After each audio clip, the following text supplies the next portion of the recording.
Hello everyone, this is Ekta Rai and as promised आज मैं आप सबके साथ एक डिटेल्ड वीडियो शेयर करने वाली हूँ 13 जनवरी को सुप्रीम कोर्ट में हुई स्टे डॉग मैटर की हियरिंग पर। कल जो शॉर्ट वीडियो मैंने अपलोड की थी उसमें टाइम लिमिटेशन की वजह से मैं सारे इंपॉर्टेंट पॉइंट्स कवर नहीं कर पाई, लेकिन आज की इस वीडियो में मैं वो सारे क्रूशल ऑब्जर्वेशंस, स्टेटमेंट्स और इम्प्लीकेशंस डिटेल में एक्सप्लेन करने वाली हूँ। इसीलिए मैं आपसे रिक्वेस्ट करूंगी कि इस वीडियो के एंड तक बने रहिएगा। तो अब बिना किसी और डिले के let's get straight to the topic. आज की ये वीडियो 3 पार्ट्स में डिवाइडेड है। फर्स्ट पार्ट में हम बात करेंगे कि कल की हियरिंग में दोनों पार्टीज की तरफ से क्या क्या आर्ग्यूमेंट्स रखे गए, यानी काउंसिल्स ने एग्जैक्टली क्या सबमिशंस थी। सेकेंड पार्ट में हम फोकस करेंगे जजेस के रोल पर, उन्होंने कल की हियरिंग में क्या ऑब्जर्व किया, क्या क्वेश्चंस पूछे और क्या स्ट्रॉन्ग रिमार्क्स दिए। और लास्ट पार्ट में मैं आपसे अपने पर्सनल व्यू शेयर करूंगी रिगार्डिंग यस्टरडेज हियरिंग। तो चलिए सबसे पहले बात करते हैं फर्स्ट पार्ट के बारे में, यानी कि दोनों पार्टीज के काउंसिल्स ने कल सुप्रीम कोर्ट के सामने क्या क्या आर्ग्यूमेंट्स रखे। कल की हियरिंग में आर्ग्यूमेंट्स की शुरुआत सीनियर एडवोकेट अरविंद दातर ने की। उन्होंने कोर्ट की 7 नवंबर के ऑर्डर को सपोर्ट करते हुए अपनी सबमिशंस रखी। अरविंद दातर का कहना था कि एनिमल बर्थ कंट्रोल यानी एबीसी रूल्स अल्ट्रा वायस है, यानी उनके अकॉर्डिंग ये रूल्स अपनी लीगल लिमिट से आगे जाते हैं। उनका पहला और मेजर आर्गुमेंट ये था कि स्ट्रे डॉग्स का किसी भी पब्लिक इंस्टीट्यूशन में रहने का कोई लीगल राइट नहीं है। उन्होंने कहा कि अगर कोई डॉग पहले से किसी इंस्टीट्यूशन जैसे स्कूल, हॉस्पिटल या कोर्ट के प्रेमिसेस में मौजूद है तो सिर्फ इस वजह से वो उस जगह का ओरिजिनल हकदार नहीं बन जाता। इसके आगे दातर ने एबीसी रूल्स की क्लैरिटी पर भी सवाल उठाया। उनका कहना था कि रूल्स में डेफिनेशंस क्लियरली डिफाइंड नहीं है, जिसकी वजह से इम्प्लीमेंटेशन में कन्फ्यूजन होता है। उन्होंने ये भी आर्ग्यू किया कि एबीसी रूल्स का फोकस सिर्फ बर्थ कंट्रोल तक लिमिटेड रह गया है, जबकि ग्राउंड रियलिटी ये है कि अग्रेशन और पब्लिक सेफ्टी जैसे सीरियस इशू को भी एड्रेस करना ज़रूरी है। दातर के मुताबिक जब तक रूल सिर्फ स्टरलाइजेशन और सेंटर्ड रहेंगे और बिहेवियरल एग्रेशन और सेफ्टी एस्पेक्ट को इंक्लूड नहीं किया जाएगा, तब तक स्ट्रे डॉग ह्यूमन कॉन्फ्लिक्ट को इफेक्टिवली कंट्रोल नहीं किया जा सकता। मिस्टर दातर के आर्ग्यूमेंट्स के बाद हियरिंग में उन काउंसिल्स की बारी आई जो स्ट्रे डॉग्स के फेवर में स्टैंड ले रहे थे और जो कोर्ट के सामने कंपैशनेट, ह्यूमेन और साइंटिफिक अप्रोच रख रहे थे। इन काउंसिल्स का मेन फोकस ये था कि प्रॉब्लम डॉग्स का नहीं है बल्कि उनके मिसमैनेजमेंट का है। उनका कहना था कि एबीसी रूल्स का ओरिजिनल स्पिरिट ही कंपैशन और कोएग्जिस्टेंस पर बेस्ड है। रूल्स का ऑब्जेक्टिव कभी ये नहीं रहा कि डॉग्स को हटा दिया जाए या डिस्प्लेस किया जाए, बल्कि ये रहा है कि स्टरलाइजेशन और वैक्सीनेशन के थ्रू पॉपुलेशन को साइंटिफिकली कंट्रोल किया जाए। काउंसिल्स ने कोर्ट को ये भी बताया कि सिर्फ डॉग्स को एक एरिया से उठाकर दूसरी जगह छोड़ देना सॉल्यूशन नहीं है। इससे अक्सर होता ये है कि पुराने डॉग्स हट जाते हैं लेकिन उनकी जगह नए अनस्टरलाइज्ड और अनवैक्सीनेटेड डॉग्स आ जाते हैं और इससे बाइट इंसिडेंट्स और भी ज़्यादा बढ़ने का रिस्क होता है। इसीलिए उनका आर्गुमेंट था कि इनडिस्क्रिमिनेट रिमूवल या रीलोकेशन ग्राउंड पर सिचुएशन को और ख़राब कर सकता है, ना कि बेहतर। प्रो डॉग काउंसिल्स ने यह भी हाईलाइट किया कि अग्रेशन अक्सर फेयर, क्रूएल्टी और नेग्लेक्ट का रिजल्ट होता है, ना कि डॉग्स की नेचुरल टेंडेंसी। उन्होंने कोर्ट के सामने ये स्टैंड लिया कि अगर डॉग्स को टाइम पर स्टरलाइज किया जाए, उन्हें वैक्सीनेटेड रखा जाए और उनके साथ ह्यूमन बिहेवियर रखा जाए तो मेजॉरिटी डॉग्स नॉन अग्रेसिव और पीसफुल होते हैं। यहीं पर हियरिंग में एक बहुत ही इम्पॉर्टेंट और इमोशनल मोमेंट तब आता है जब कोर्ट के सामने मिस कामना पांडे ने अपना पर्सनल एक्सपीरियंस शेयर किया। मिस पांडे ने बताया कि वो खुद एक डॉग बाइट सर्वाइवर हैं। डिस्पाइट इस एक्सपीरियंस के उन्होंने कोर्ट के सामने हेट्रेड या रिवेंज का स्टैंड नहीं लिया। उनका कहना था कि जब उन्होंने अपने इंसिडेंट को समझने की कोशिश की तो उन्हें रियलाइज़ हुआ कि अग्रेशन अक्सर ट्रॉमा और फियर से आता है। उन्होंने ये पॉइंट रखा कि डॉग्स को अगर फियर फ्री एनवायरनमेंट दिया जाए, अगर उनके साथ क्रूएल्टी ना हो और अगर उन्हें सिक्योरिटी का सेंस मिले तो वो अग्रेसिव नहीं होते। उन्होंने बताया कि उस इंसिडेंट के बाद उन्होंने उस डॉग को अडॉप्ट कर लिया जिसने उन्हें बाइट किया था। उसके बाद उस डॉग ने आज तक किसी को बाइट नहीं किया क्योंकि उसके अंदर एक सेंस ऑफ सिक्योरिटी आ गई है। मिस पांडे का आर्ग्यूमेंट ये था कि एक आइसोलेटेड इंसिडेंट को पूरे स्पेशी के अगेंस्ट यूज़ करना गलत होगा। उन्होंने कोर्ट के सामने अपील की कि सॉल्यूशंस इमोशनल नहीं, साइंटिफिक और कंपैशनेट होने चाहिए। उनके आर्ग्यूमेंट्स का एसेंस ये था कि सेफ्टी और कंपैशन एक दूसरे के ऑपोजिट नहीं है, दोनों एक साथ पॉसिबल हैं अगर सिस्टम सही तरीके से काम करे।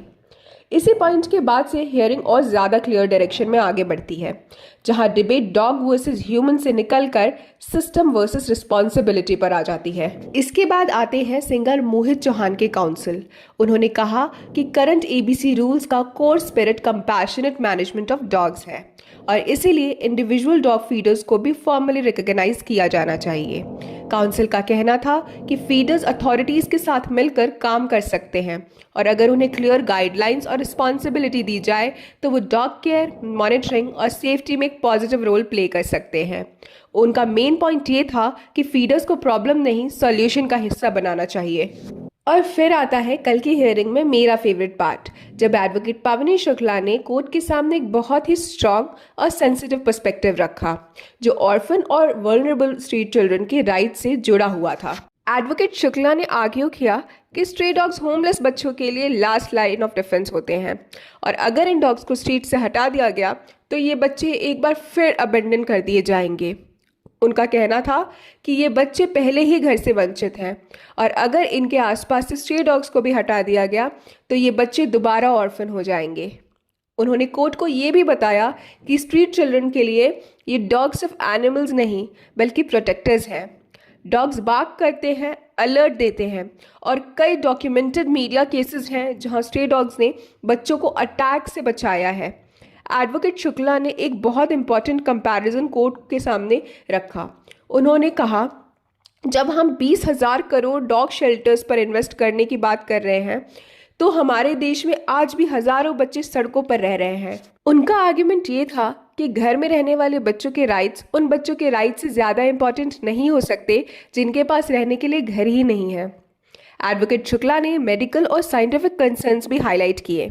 उन्होंने बताया कि ओवर क्राउडिंग ऑफ एनिमल से पहले कई बीमारियां हो चुकी हैं और उन्होंने यूएस की सीडीसी के नोटिफिकेशन का रेफरेंस देते हुए कहा कि सर्टेन डिजीजेस ऐसे एनवायरनमेंट में और ज़्यादा स्प्रेड कर सकती हैं। उन्होंने एक हिस्टोरिकल एग्जाम्पल देते हुए कहा कि 1950 के दौरान रेबिस के सिर्फ 2 केसेस रिकॉर्ड हुए थे जहां वायरस ड्रॉपलेट बेस्ड ट्रांसमिशन के थ्रू म्यूटेट हुआ। उनका कहना था कि अगर एनिमल्स को एक ही जगह पर क्राउडेड शेल्टर में रखा गया तो डिजीजेस के म्यूटेट होने और ड्रग रेजिस्टेंट बनने का सीरियस रिस्क हो सकता है। एडवोकेट शुक्ला ने अपने सबमिशन में ये भी कहा कि मैं हैरान हूँ कि आज RWAs जिनके पास lakhs and crore of resources हैं वो और ज़्यादा पब्लिक मनी की डिमांड कैसे कर रहे हैं। उनका ओवरऑल स्टैंड ये था कि स्ट्रे डॉग्स को हटाना या एक जगह कन्फाइन करना ना सिर्फ इन एनिमल्स के लिए बल्कि स्ट्रीट चिल्ड्रन और पब्लिक हेल्थ दोनों के लिए डेंजरस हो सकता है। इस आर्ग्यूमेंट के थ्रू एडवोकेट पावनी शुक्ला ने कोर्ट के सामने ये क्लियर किया कि स्ट्रे डॉग सिर्फ एक एनिमल वेलफेयर इशू नहीं है बल्कि एक सोशल, चाइल्ड राइट और पब्लिक हेल्थ इशू भी है। अब चलिए आते हैं सेकेंड पार्ट पर, जहां हम फोकस करेंगे जजेस के रोल पर, यानी कल की हियरिंग में बेंच ने क्या ऑब्जर्व किया, कौन से इंपॉर्टेंट क्वेश्चंस पूछे और कौन से स्ट्रॉन्ग रिमार्क्स दिए। सबसे पहले सुप्रीम कोर्ट ने स्टेट गवर्नमेंट और लोकल बॉडीज पर सीधा सवाल उठाया। कोर्ट ने क्लियरली ऑब्जर्व किया कि स्ट्रे डॉग इशू को हैंडल करने में अथॉरिटीज पूरी तरह से फेल हो रही हैं। बेंच का कहना था कि ये सिर्फ एक एनिमल इशू नहीं है, ये गवर्नेंस का इशू है। जजेस ने यह भी कहा कि हर डॉग बाइट को एक एक्सीडेंट कहकर इग्नोर नहीं किया जा सकता, बल्कि हर एक्सीडेंट एक सिस्टमैटिक फेलियर को एक्सपोज करता है।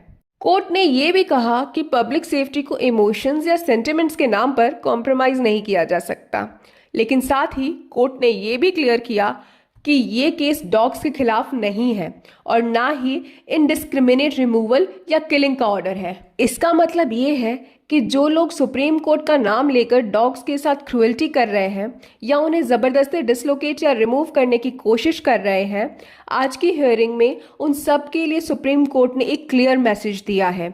उन्होंने कहा कि किलिंग अलाउ नहीं की गई है, ना ही मास रिमूवल। बेंच का कहना था कि कोर्ट का फोकस सिर्फ और सिर्फ सेफ्टी, अकाउंटेबिलिटी और रूल बेस्ड मैनेजमेंट पर है। जजेस ने रिपीटेडली ये सवाल उठाया कि जब एनिमल बर्थ कंट्रोल रूल्स इतने सालों से एग्जिस्ट कर रहे हैं तो उनका प्रॉपर इम्प्लीमेंटेशन क्यों नहीं हुआ। कोर्ट ने कहा कि सिर्फ रूल्स बना देना काफ़ी नहीं होता जब तक ग्राउंड लेवल पर एग्जीक्यूशन ज़ीरो हो। लेकिन हियरिंग का सबसे कंट्रोवर्शियल और डिसअपॉइंटिंग मूवमेंट तब आया जब कोर्ट ने कहा अगर कोई स्ट्रे डॉग्स को फीड कराना चाहता है तो वो अपने घर पर क्यों नहीं रख लेता। ठीक है, ले जाते हैं, मगर क्या कोर्ट को इंडिया में स्ट्रे डॉग्स की एक्चुअल नंबर का अंदाज़ा है? क्या इतने डॉग्स को घर में रखने के लिए लीगल परमिशन मिलेगी? या क्या हर एनिमल लवर के पास इतने रिसोर्सेज होंगे कि वो सबको अडॉप्ट कर सके? कोर्ट के इस एब्सर्ड स्टेटमेंट के बाद एनिमल लवर्स ने सिर्फ प्रॉब्लम नहीं, सॉल्यूशन भी सजेस्ट किए, जैसे कि अडॉप्शन ड्राइव्स, डॉग्स का आर्मी और डिफेंस सर्विस में ट्रेनिंग और इंडक्शन, सोसाइटीज़ में सिक्योरिटी गार्ड्स के साथ डॉग्स को फॉर्मली अपॉइंट करना। लेकिन इन प्रैक्टिकल और ह्यूमन सजेशंस को कोर्ट ने सीरियसली कंसिडर ही नहीं किया और उन्हें हवा में उड़ा दिया। सच तो ये है कि जब कोई पहले से ही अपना मन बनाकर बैठा हो तो आप दीवार पर कितना भी सर मार लो, बात अंदर नहीं जाती। अब आते हैं इस वीडियो के लास्ट पार्ट पर, जहां मैं आपसे 13 जनवरी की हियरिंग पर अपना पर्सनल व्यू शेयर करूंगी। मेरी नज़र में कल की हियरिंग में एक बात तो क्लियरली एक्सपोज हो गई कि प्रॉब्लम स्ट्रे डॉग्स नहीं बल्कि प्रॉब्लम उनका मिसमैनेजमेंट है। कोर्ट ने बार बार गवर्नेंस फेलियर की बात की और मैं भी इस बात से अग्री करती हूँ। लेकिन जब गवर्नेंस फेल होता है ना तो उसका गुस्सा उन लोगों पर निकाला जाता है जो ग्राउंड लेवल पर काम करते हैं, जैसे कि animal lovers, feeders, volunteers. Animal lovers कोई हॉबी के तहत फीडिंग या एनिमल्स की केयर नहीं करते। उनकी भी जॉब होती है, स्टेबल इनकम होती है, तभी तो वो रोज़ इतने सारे एनिमल्स को रेगुलर बेसिस पर फीड करा पाते हैं। उनकी भी फैमिलीज होती हैं, घर में खुशी हो, दुख का वक्त हो या कोई बीमार हो, फिर भी हर सिचुएशन में उन्होंने अपने एनिमल्स को प्रायोरिटी दी है। यहाँ सबसे बड़ा सवाल ये उठता है कि आखिर क्यों हमें ये करना पड़ता है। इसीलिए नहीं क्योंकि हमें शौक है, बल्कि इसलिए क्योंकि गवर्नमेंट अपनी कॉन्स्टिट्यूशनल ड्यूटी पूरी करने में पूरी तरह से फेल हो चुकी है। एमसीडी और लोकल बॉडीज बुरी तरह से फेल हो चुके हैं और जब सिस्टम ने पीछे हटना चूज किया तो एनिमल लवर्स को आगे आना पड़ा। अगर वो आगे नहीं आते तो एनिमल्स भूखे ही रहते, बीमार रहते और सिचुएशन और ज़्यादा डेंजरस हो जाती। एनिमल लवर्स और फीडर्स आपके दुश्मन नहीं हैं, बल्कि वो इस देश के असेट्स हैं। ये वो जिम्मेदारी निभा रहे हैं जो एक्चुअली इनकी रिस्पॉन्सिबिलिटी है भी नहीं, ये गवर्नमेंट की रिस्पॉन्सिबिलिटी है और उसके बाद भी उनको ये ट्रीटमेंट मिलती है। सच तो ये है कि एनिमल लवर्स ने सिस्टम की जगह ली है, सिस्टम को चैलेंज नहीं किया। आज अगर हम स्ट्रे डॉग्स को सिस्टम की फेलियर का स्केपगोट यानी कि बलि का बकरा बनने देंगे तो कल किसी और वल्नरेबल ग्रुप की बारी होगी। सेफ्टी और कंपैशन एक दूसरे के दुश्मन नहीं होते हैं, दोनों एक साथ चल सकते हैं अगर नीयत और पॉलिसी दोनों सही हों। डॉग्स ने कब डिमांड किया कि उन्हें स्टरलाइज ना हो किया जाए, उन्हें वैक्सीनेट ना किया जाए, उन्हें शेल्टर ना दिया जाए? ये सब फेलियर्स हमारे सिस्टम के हैं, उनकी नहीं। अगर हम सच में सेफ सिटीज़ चाहते तो हमें वायलेंस नहीं मैनेजमेंट चूज़ करना होगा, हेट्रेड नहीं अकाउंटेबिलिटी चूज़ करनी होगी और स्केपगोटिंग नहीं सॉल्यूशन चूज़ करने होंगे। याद रखिए, स्ट्रे डॉग्स प्रॉब्लम नहीं है, अनमैनेज्ड सिस्टम प्रॉब्लम है और जब तक सिस्टम सुधरेगा नहीं, ना इंसान सेफ होगा और ना ही जानवर।